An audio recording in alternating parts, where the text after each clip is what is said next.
दोस्तों, ध्यान एक ऐसा अनुपम उपहार है जो हम स्वयं को हर दिन दे सकते हैं।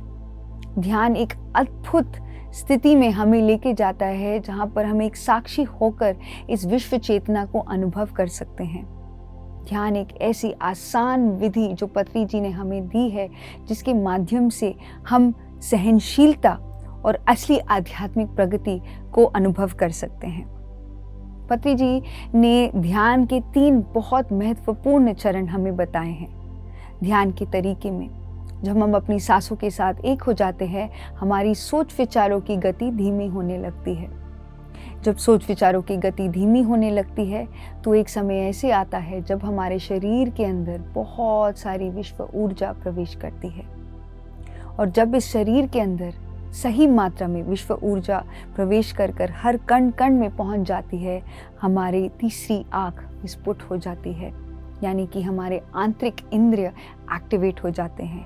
हमें हर एक उस आध्यात्मिक रहस्य का पहचान हो जाता है। ये विश्व ऊर्जा हम हर समय हर पल किसी न किसी विश्व ऊर्जा को इस शरीर के माध्यम से अनुभव कर रहे हैं। अपनी सोच विचारों की धारा के माध्यम से हम हर एक पल किसी 4 प्रकार के ऊर्जा की स्थिति में रहते हैं। तो आज हम इस ऊर्जा की स्थिति के बारे में जानेंगे दोस्तों, बिकॉज हम जितना ज़्यादा से ज़्यादा ध्यान करते हैं, ध्यान करने के बाद जागरूक अवस्था में इसी ऊर्जा को यूटिलाइज करते हैं, यानी कि उसका निर्माण करते हैं, उसका उपयोग करते हैं अपनी निजी जीवन में, हम किसी एक स्थिति ऊर्जा की स्थिति में रहते हैं।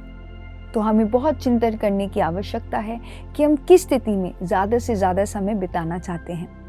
तो सबसे पहले जो 4 प्रकार की स्थितियों में जो सबसे पहला स्थिति है, वो हम एक एग्जाम्पल के माध्यम से समझेंगे। पहले मैं आपको ये 4 स्थितियों के बारे में बताती हूँ। 4 स्थिति होते हैं ऊर्जा के। पहली स्थिति, जिसको इंग्लिश में कहते हैं डिसिपेशन, यानी कि खर्च कर देना। हम हर समय ऊर्जा को खर्च करते ही रहते हैं। जब हम ज़्यादा से ज़्यादा सोचते हैं, ज़्यादा से ज़्यादा बोलते हैं, तब हम अपनी ऊर्जा को खर्च करते रहते हैं। मैं आपको एग्जाम्पल के तौर पर समझाऊं तो आज की डेट पर जो भी अगर दिल्ली के आसपास आना चाहता है या कोई फ़्लाइट ले रहा है ट्रेन या फ्लाइट में, तो आपको मैसेज आता है कि फ़्लाइट डिले हो गया। तो कोई समझिए कि कोई पर्सन ए है जिसको ये मैसेज आया। तो जब वो इंसान अपनी ऊर्जा का उपयोग नष्ट करते रहता है, खर्च करते रहता है, डिसिपेशन की स्थिति में रहता है, तो ऐसे इंसान बार बारी एयरपोर्ट अथॉरिटी से लेके गवर्नमेंट ऑफ इंडिया को बार बारी कोसता रहता है कि पूरे पॉलिटिक्स तक वो पहुंच जाता है कि क्या क्या चीज़ें गलत हो रही है। वो हर समय कंप्लेन करते रहता है। तो ऐसे इंसान ने जितना ज़्यादा से ज़्यादा ध्यान करके ऊर्जा भी बढ़ाया हो, अपनी बातों से और अपने सोच विचारों से अपनी ऊर्जा को पूरी तरह से खर्च कर दिया है। तो अगर वो एयरपोर्ट या ट्रेन रेलवे स्टेशन पहुंचा 10 यूनिट्स ऑफ एनर्जी के साथ, अब ये ऊर्जा को खर्च करते हुए उनके पास 2 या 3 यूनिट्स ही बच जाते हैं। वो एक प्रकार का मनुष्य हो गया। दूसरे प्रकार का मनुष्य हो गया जो ऊर्जा को संभाल के रखता है, यानी कि कंजर्व करके रखता है, कंजर्वेशन ऑफ एनर्जी। तो यही इंसान जब एक ऐसी परिस्थिति आती है जहाँ पर लेट्स से फ्लाइट या ट्रेन डिले हो जाता है, वो इंसान कुछ नहीं करता, बस चुपचाप वो 3 घंटे बैठ के वो देखता रहता है कौन कौन आ रहा है जा रहा है। तो इस इंसान की ऊर्जा बहुत कम नहीं होती, बट खर्च होती है, क्योंकि उन्होंने अपनी आंखों के माध्यम से हर एक चीज़ को ऑब्जर्व कर रहे हैं। तो अगर ये इंसान 10 यूनिट से अपने घर से बाहर निकला है, तो जब ट्रेन चढ़ेगा तो उसका ऊर्जा 8 या 9.5% तक रहता है। ऐसे ही तीसरी प्रकार की ऊर्जा की स्थिति होती है जहाँ पर एक इंसान इस ऊर्जा को इस्तेमाल करता है, यानी कि यूटिलाइज करता है। यूटिलाइजेशन के तौर पर, इसी एग्जाम्पल के तौर पर, ये इंसान अगर उसको फ्लाइट डिले है या ट्रेन डिले है पता लगता है, वो बोलता है अरे वाह 3 घंटे मुझे मिल गए, मैं अपना समय का सदुपयोग करता हूँ। तो वो जो भी उसके पास काम है, अगर कोई ऑफिस गोइंग पर्सन है तो वो लैपटॉप खोल लेगा, कोई पुस्तक, अगर कोई ध्यानी है तो वो कोई पुस्तक को पकड़ के वो पुस्तक पढ़ना शुरू कर देता है, या जिन जिन लोगों से बात करके अपना काम खत्म करना है, जो भी उनके कार्य है वो पूर्ण कर देते हैं। तो ऐसे इंसान अपनी ऊर्जा को सही उपयोग कर रहा है। तो ऐसे इंसान की ऊर्जा भले 5 यूनिट कम हो, यानी कि वो जब ट्रेन या फ्लाइट चढ़ेंगे उनके पास 5 ऊर्जा यूनिट्स तो रहेंगे, बट 5 वर्क यूनिट्स भी रहेंगे, यानी कि उन्होंने कुछ प्राप्त किया, कुछ काम को निपटाया है, उन्होंने काम को कंप्लीट किया है। तो 5 यूनिट्स ऑफ एनर्जी और 5 यूनिट्स ऑफ वर्क क्रिएट हो जाते हैं। और चौथा प्रकार की ऊर्जा की स्थिति है जहां पर हम ऊर्जा को ज़्यादा से ज़्यादा बढ़ाते हैं, यानी कि मैक्सिमाइजेशन। हाँ दोस्तों, ध्यान ही एक विधि है जिसके माध्यम से हम अपनी ऊर्जा को ज़्यादा से ध्यादा समय बढ़ा के एक हायर स्टेट में अपने शरीर के अंदर वो बनाए रख सकते हैं। जब भी आपको समय मिले, अपनी साधना का समय आप ध्यान में ज़्यादा से ज़्यादा लगाएं ताकि आप एक ऊर्जावान जीवन जी सके। यही ऊर्जा हर पल, ये विश्व ऊर्जा जो हमें ध्यान में मिलती है, हर पल हम किसी ना किसी कार्य करते रहते हम अपनी ऊर्जा को स्पेंड करते रहते हैं और अपने जीवन में अलग अलग अनुभवों को प्राप्त करते हैं।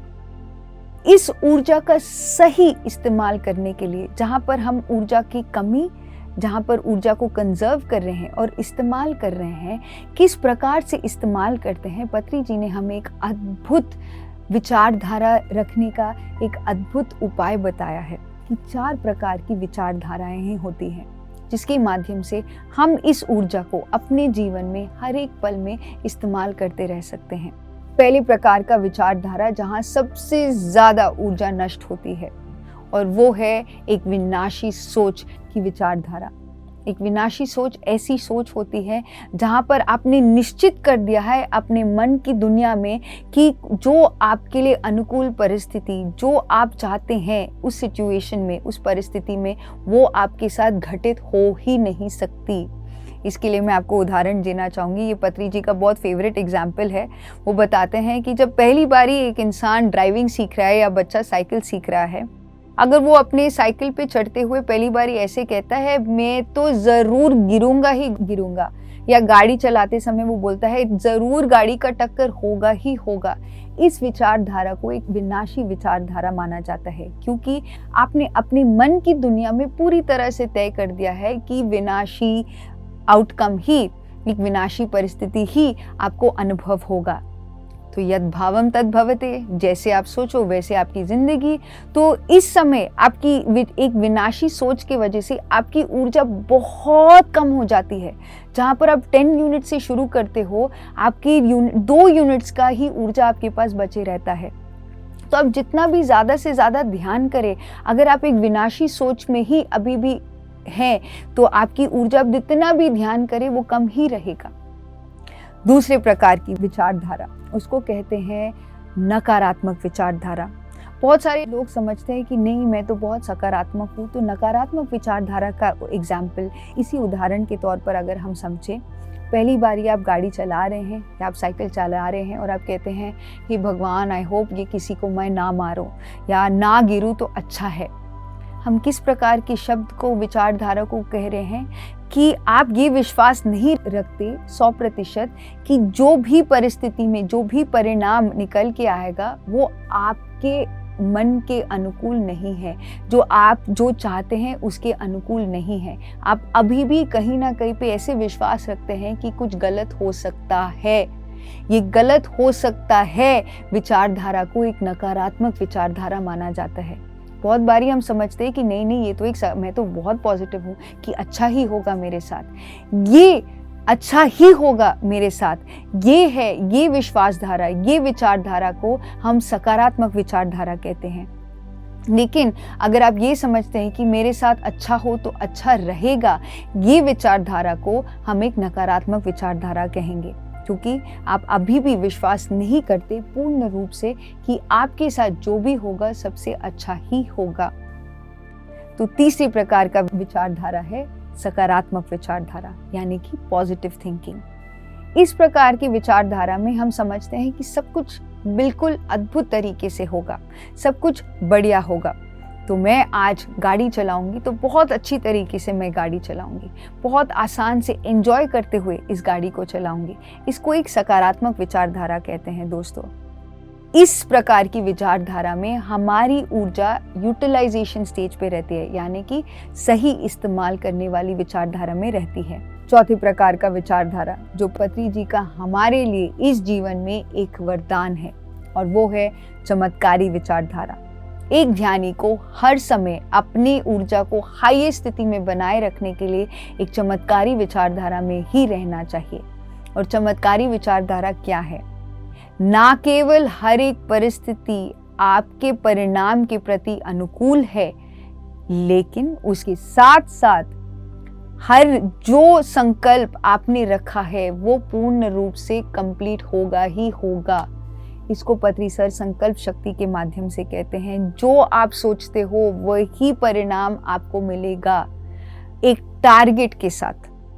तो इसी एग्जाम्पल के माध्यम से हम समझते हैं कि मैं पहली बारी गाड़ी चला रही हूँ, और एक चमत्कारी विचारधारा का उदाहरण इस प्रकार की सिचुएशन में रहेगा कि मैं आज इतना एंजॉय करते हुए इतने अद्भुत तरीके से गाड़ी चलाऊंगी कि मैं मेन मार्केट में जाके वापस आऊंगी 20 मिनट के अंदर और परफेक्ट पार्किंग करूंगी। इसको हम एक चमत्कारी विचारधारा कहते हैं। इसमें कहीं पर लॉजिक माइंड रहता ही नहीं है, ये हो सकता है, नहीं हो सकता है, इन दोनों से परे ऐसा ही होगा। जो परिणाम आज चाहते हैं, जो आपने सोचा है वैसे ही होगा। ये पूर्ण विश्वास, इस समर्पण के साथ जब हम सोचते हैं, इसको एक चमत्कारी विचारधारा कहते हैं। पत्री जी ने हमें परफेक्ट चमत्कारी विचारधारा का उदाहरण दिया है, जब वो हर एक पल, हर एक परिस्थिति में, जो भी परिस्थिति हो, एक ही एक चीज़ कहा, ध्यान जगत की स्थापना होगी, शाकाहार जगत की स्थापना होगी, पिरामिड जगत की स्थापना होगी। मास्टर्स, ये चमत्कारी सोच ही है, ये कोई संकल्प नहीं है जो पत्री जी ने कहा है कि ऐसे होगा।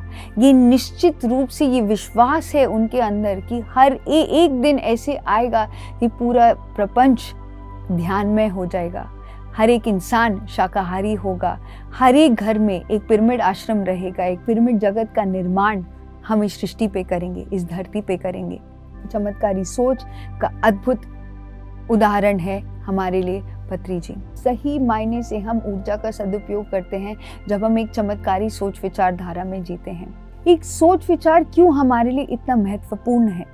आज हम एक फंडामेंटल, जो बेसिक, अगर ये आध्यात्मिक सिद्धांत हमें जीवन में समझ में आ गया है दोस्तों, तो हम अपने जीवन में जो चाहे उसको हम सृष्टि कर सकते हैं। और ये सिद्धांत ये है, जहाँ पर हमारी चेतना केंद्रित है वहाँ पर ऊर्जा का प्रवाह होता है। Where the attention goes, energy flows। जब हम सब बार बारी ये सत्य को जान रहे हैं कि हम ही मूल चेतना है, ये मूल चेतना से जो उत्पन्न होता है वो है एक विचार। मूल चेतना को स्वयं को अनुभव करने के लिए भी एक विचार के माध्यम से वो सृष्टि होना शुरू हुआ था।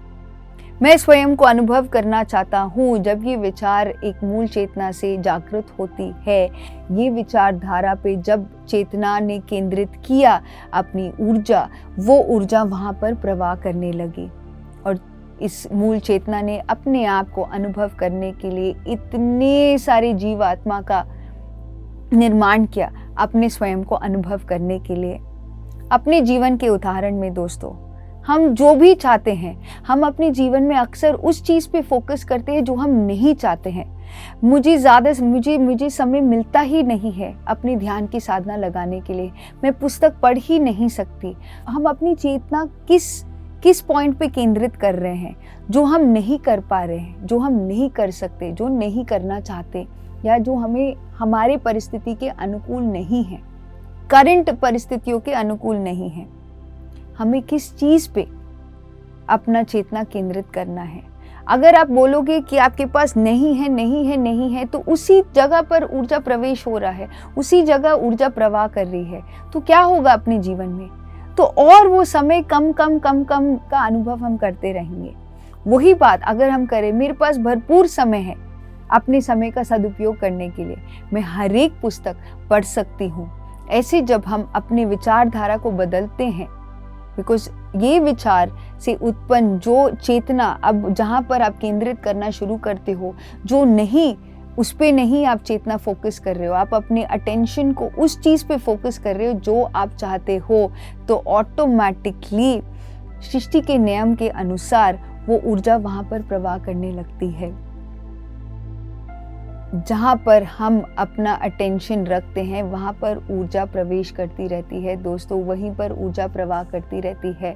तो जब मूल चेतना से एक सोच विचार उत्पन्न होता है, किस प्रकार के सोच विचार हमें उत्पन्न करने हैं अपने जीवन में?